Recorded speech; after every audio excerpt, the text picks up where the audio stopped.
Honorable, thank you very much for your time. Good morning. Good morning, and good morning to your listeners. The people of Ghana are not so excited about it. It's your 1 cedi on every liter of fuel. What do you have to say? Did they come to your attention first? Well, it's only the minority who are not happy about the 1 cedi fuel. Yet it has come to our attention. I was part of the committee, the chair of the Energy Committee, together with my colleague from the minority side, who looked at the bill from the onset. And so it comes as a surprise to me for them to turn around to say that they do not know anything about it. This 1 cedi levy, it is not something that will increase the price of fuel at the pump. It's something that will cushion, will take from the shortfall, the windfall that comes as a result of prudent management of the economy, where your CD is doing stronger than foreign currency. You know, when we came, the dollar was moving around 16 cedis per dollar, and now it's around 10 cedis. And so the shortfall, you know, we buy crude and fuel with foreign exchange. And so that windfall is what we are using. And also, you all know that the petroleum products from external sources, the prices are coming down.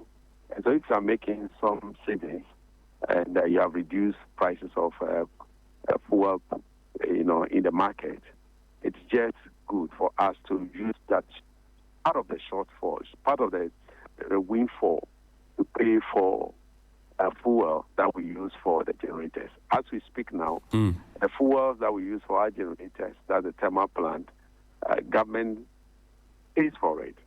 It's not factored into our energy mix. I got to know this when I took over as the Energy Committee chair.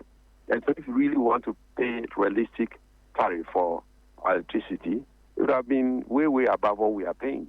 The government has been, over the years, have been paying for the prices of liquid fuel. And so at the end of every year, they spend close to about, 12.6 billion. It's almost $2 billion. And if government decide, okay, I guess there were windfall, let me just take 1 cedi per liter, from it, which will not increase the price of export, price of petroleum product at a pumping station. I mean, that should not be any problem at all. But there's politics, so others will come out to say it's not good, and they'll make that noise. Now, for the people of Ghana who say that, look, why don't you put the 1 cedi on every gallon, not in every liter?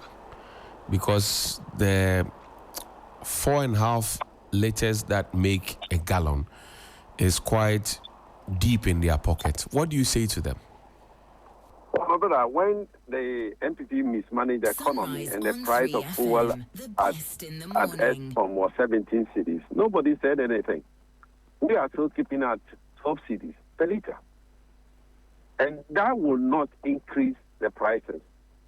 And so, if you look at how much government costs our government pays, I mentioned that it's 12.600 billion Ghana cedis.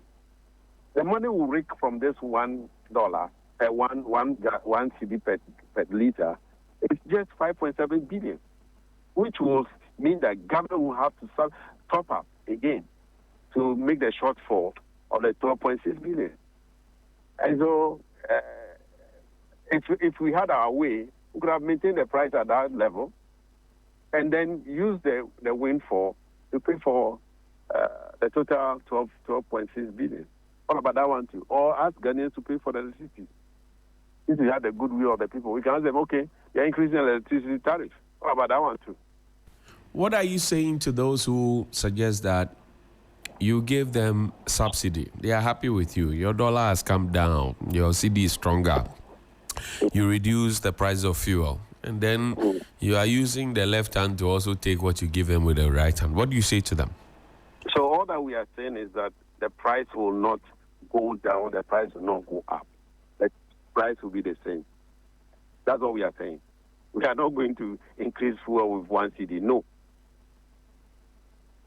The next window, we are anticipating the price to even go further down. And going further down is all we want to rake in. So we maintain the same price as the 12 cities.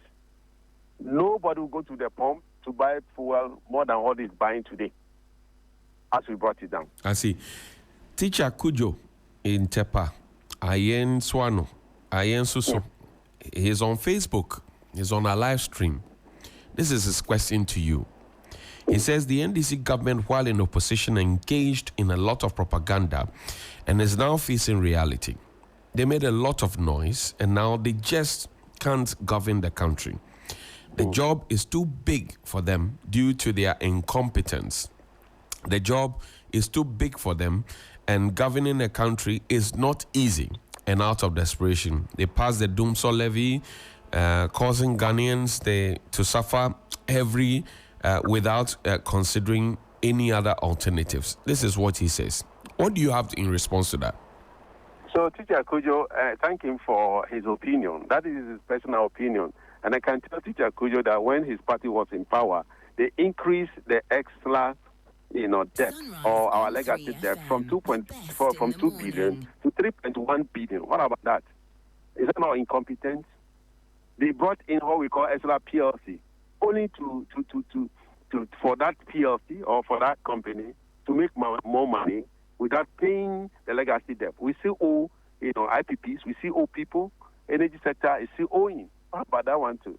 So sometimes they should not look at it from, political lens, but they should look at it from the national perspective. At the end of the day, the Ghanaian people say the low-hanging fruit, which is the people of the Republic of Ghana, because fuel will affect everything, including pricing of goods and services. They say you are targeting them and you are not being fair to them. How do you answer? Yeah, so I was saying that you should understand that we are not going to increase anything. The price of fuel will not go high. We will not increase our prices. Price is going to be the same, and so nobody is going to, burden anyone. But then, if I hear you right, you are suggesting to us that the cost of fuel will not go up. Yeah. But the people say no. If you add 1 cedi, it will go up. What do you say? So I've just explained that it's not going to go up. It's not going to go up because the window that we have now is going to reduce the cost of fuel again. They are going to reduce in the world market. And then with the prudent management of our economy, nothing is just being added to the levy. And so nobody should make the noise that it's going to go up. No. The Minister of Finance has made it clear. The Minister of Energy has made it clear. I am the chairman of the Energy Committee. If things will go up, some of us will not have approved it. Now, we're the same people who stood against any increment of taxes. Right. But at the end of the day, the people say, look, what you are doing to them as a country, given the fact that you made a lot of noise in opposition about petrol prices and fuel prices, this should not be your approach, and that if you have to do that approach, you have to do a lot of consultations. What do you say to that? We have consulted. I've told you that at the meeting, my colleagues were there. The consultation is still ongoing. Consultation is not one day. It's ongoing. You remember quite very well that the COMAC, all came out, and later on they've withdrawn after the consultation with the sector ministry. They have come out to support this levy. And so we are still engaging people, and I'm sure others who do not understand, as I'm engaging you now, also come to understand and realize that, look, when we're in opposition, we do not make any noise at all. When we're in opposition, we're telling them that they should manage the economy prudently. In fact, if they have managed the economy prudently, the price of fuel will not be 17 cedis per litre as we came to meet it. And now I can tell you that the price of fuel has come down because of the prudent management. So we didn't do propaganda when we were in opposition. We we stated a part, and we are using what we call proper management of the sector to get what is needed. Mr. Bejura, thank you very much indeed for your time. And you are MP and Chairperson of Parliament's Energy Committee. We are grateful for your time this morning. Thank you very much. God bless you, sir. Thank you. Ghana is happening on the 21st of June. You have to be part of us. We're going from Accra to Aplau, 192 kilometers sharp. 053-1100-927, 053-2200-927. You have to be part of us. You have to connect with us. We are pedaling for the planet. If you're a cyclist, an individual, or you're part of a group, we want to be part of you. Yes. You have to join us every year. It's going to happen. Oh my God. I was just telling DJ Abiam that and I want to play that song for you. Special dedication. I'll quickly read some of our messages that we got on Facebook for you. We're live on 3FM 927. May you join us and we'll connect with you. Emil Smith says, building a better Ghana for all, we should not allow politics to blind and fold us. We agree. Joshua Vidraku says, Johnny, please, this is pure economics. The one Ghana cities won't affect anything and is even small. Let those kicking against it read the subject economics at the SHS level. Hey, Joshua. Teacher comes back and teacher constitution, in Yamwase says the minority should keep fighting for Ghanaians regarding the one Ghana city tax the NDC government wants to impose. This move is purely exploitative. We are already paying an energy sector levy through our bills. So why add another financial burden? It's unfair to Ghanaians. My regards to JFK Koka and to Mr. Owusu Bempa and Shesu MP of the MPP. One thing has been very clear in this negotiation, and no matter how hard we have pushed, the employer has insisted that looking at the economic conditions and the situation we find ourselves in at this time, they will not be able to take on any new allowances. And that was made very clear throughout the negotiation. So what we've been able to do is to improve upon what existed in our old collective agreement as signed in November 2020. The Fair Wages and Salaries Commission has signed the conditions of service for nurses and midwives across the country, aiming to improve their living standards over a 2-year period. One thing has been very clear in this negotiation, and no matter how hard we have pushed, the employer has insisted that looking at the economic conditions and the situation we find ourselves in at this time, they will not be able to take on any new allowances. And that was made very clear throughout the negotiation. So what we've been able to do is to improve upon what existed in our old collective agreement as signed in November 2020. So for the conditions of service, we cannot renegotiate it. It is the implementation that we are dialoguing to see how it can be implemented. Others are already enjoying it, so there can never be any justification to go inside the document and say that this part of the content we want to renegotiate it. We are willing that let's get practical way of implementing the document. We know if some of the implementation, it will take time. Because if you take book and research allowance, because it's not going to everybody, you first of all have to generate the list of people who are qualified. And we don't expect that will take today or tomorrow. But there are certain things that can happen today and tomorrow. Fuel allowance, it can go in. Uniform allowance, it can go in. Rural incentive allowance, it can go in. It is not going to everybody. If you are not in the rural areas, And the system is such that when you move from the rural areas to, let me say, deprived areas to an urban center, the system should be able to detect that you are no more at where you are. And that's 20% of your basic salary that you are going to take will be taken off, so that it can be used to give to those who will accept posting to the rural areas. In fact, we as leaders, we are not happy with the current situation that we have found ourselves. We are not very happy that on 3FM, the best in the morning.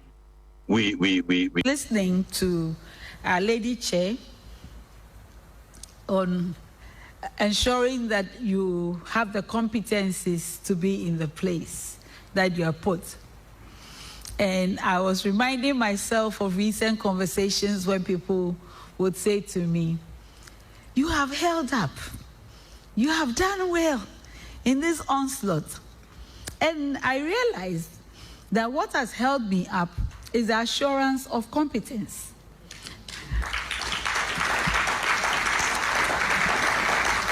Simply, no decision that I have made in my role as Chief Justice or in my capacity as President of a panel of the Supreme Court has come from anything but a knowledge of law. No matter how many noises are made, the law is the law.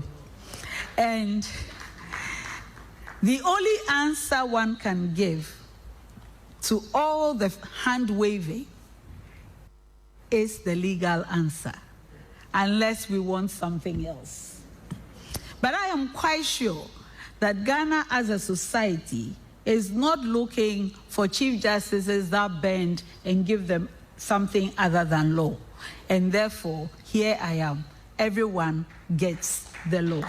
Today we were looking at them giving us assurance that they were going to call off the strike because government has made some proposals to the nurses, and they have told us that they want to go back to their council to have a discussion, and then they're going to come back to us. So we hope that by close of the day, these nurses will come back to tell us that they've called off the strike, because we in the Ministry of Health have shown a good faith to actually facilitate this particular meeting so that we can have a resolution to this matter. Good evening, and good evening to your viewers. It's a good call. It makes sense.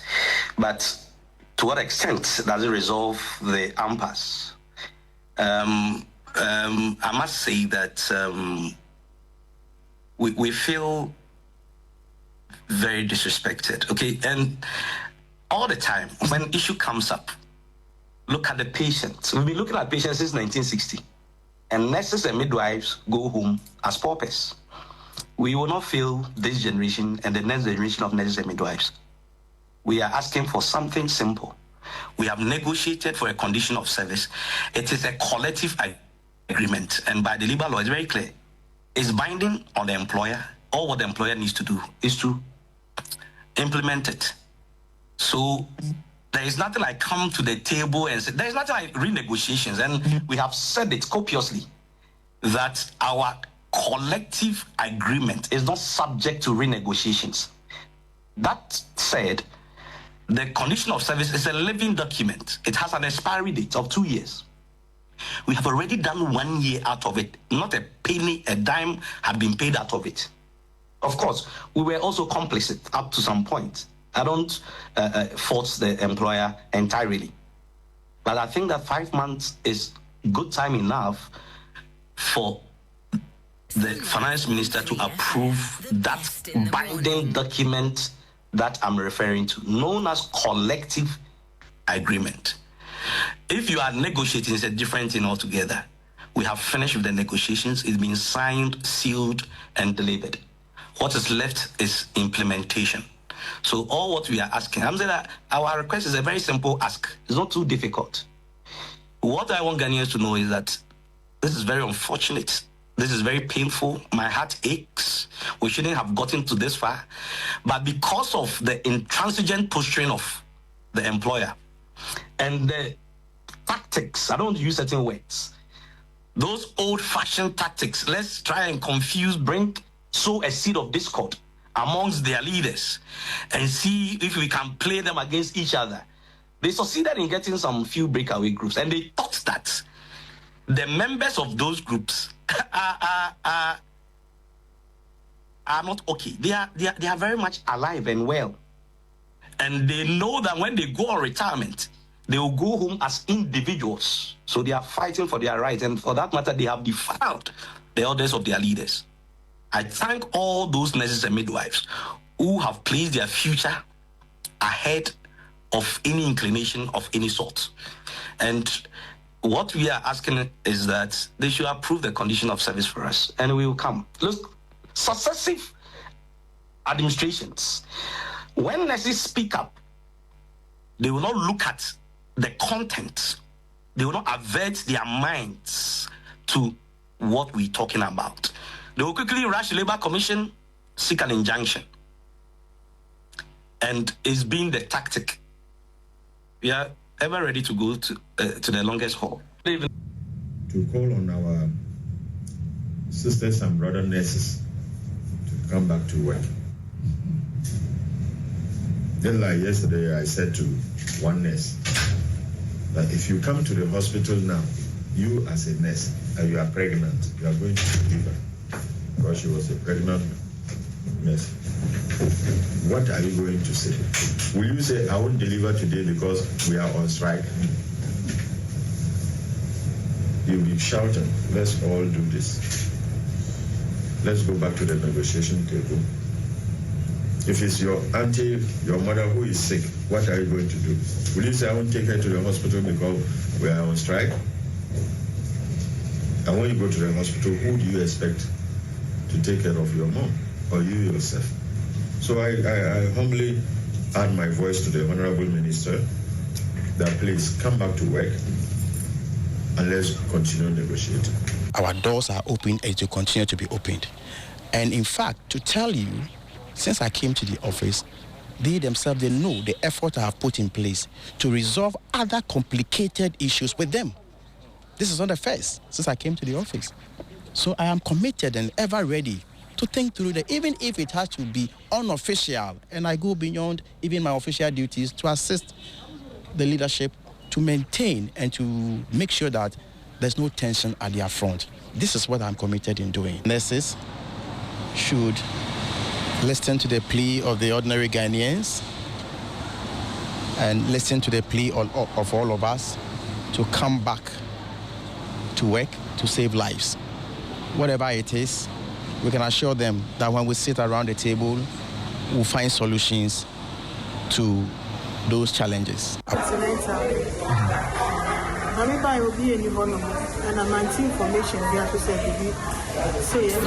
on 3FM, the best in the morning. Okay. But I didn't know you.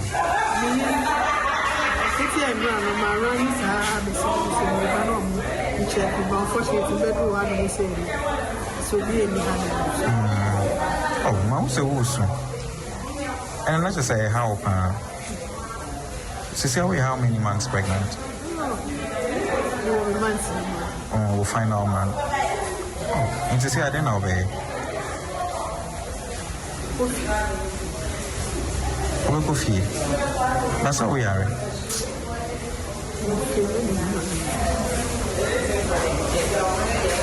Sunrise on 3FM, the best in the morning. But we could run on the next one and catch you and show. I'm not sure if I'm called OPD. I hope before so I'm also good you do. So I was saying now we know anything.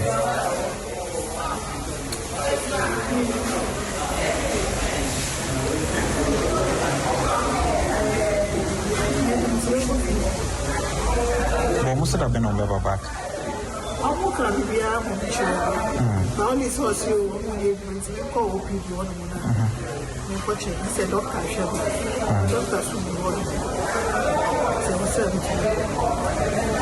Okay. As you can see, almost say on strike. Normally, nurses are on strike, so I'm on general. So I have to take her to another facility to see whether they can take it or not. So I don't know what will happen next. It's very painful, but as you can see, she's on oxygen now. So what should I do? I don't know what to do. Since morning, I have saying. Yaba yenyo obi amane hweyin yetete asan na yede dada san nti aban won pa bibi no onyam omo no mo hweyin yesra omo a yesra aban so omo a everytime no pa ebe 6 o'clock ebetna about 10 go 11 era so sia say nurse ni bia my so be hweyin yesra mo a aban boy na ye. Thank you very much, Alfred, to you and your team, and then our cherished viewers and listeners. The best in the morning. Yes, it is true. 92.7. We're invited for a meeting this 3 morning FM. at the instance of the Fair Wages and Salaries Commission. And this meeting included all the chief executives of all the teaching hospitals, representation from Ministry of Finance, representation from Ministry of Labor, representation from Ministry of Health. It was hosted at the Ministry of Health Conference Hall. When we got the invitation, as you can recall, this process started about last week. We're thinking that at long last, the Ghanaian nurse and midwife will get a relief and be very active at work. 3 FM, the best. Unfortunately, we got there, and the proposal from government was that, yes, indeed, they acknowledge the delay. They have also acknowledged that we deserve whatever that is contained in the document. But they have budgetary constraints. And for that matter, we have to hold on until 2026 for the conditions of service to be implemented. And this is where some of us now confirm our earlier belief that the employer had no intention of implementing our conditions of service, and that those series of meetings that they were engaging us on were just to pretend to be solving the problem when indeed they had no actual interest in dealing with the issue. As we speak now, all other health professionals in the other unions comprising of Ghana Medical Association, Health Services Workers Union, Physician Assistants Association, Certified Registered Nurses Association. We signed the conditions of service almost at the same time. DS was implemented, but ours, because of the court case that we the had, best in the morning. it is impossible for the employers to same. Now, if they say we are essential workers and we are being treated like this, is it fair? And I have realized that sometimes when some of these actions, because the public don't know what is behind the scenes, sometimes they think we are being unfair to the people of Ghana.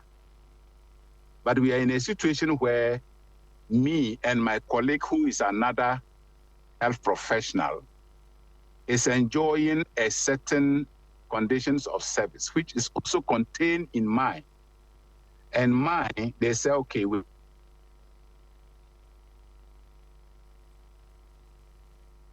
to wait. Minya Ghana need you. Because they said the one we never be president in T. Minya Ghana need you. Ghana for Musorio. Ghana for Musorio. And before you know Musorio. And before you know Musorio. I am Munti and I'm Mahama MC. Be vice president da. Me Madam Board Suda. Me my DCO da. Me my minister da. I chairman na bidie. And I want me campaign in mammy. I'm me campaign in mammy party. And I'm here, Juma. 2013. We are about the boom, Juma. Mubaye, my topping my Juma, my count to pa, be Didier was one. Me, my count to club, be Didier was no. So the Tiam, my school fees, club higher thing. What I say, most of them won't start to my count to show, and Nasabi, me, sick a bicycle, a better family.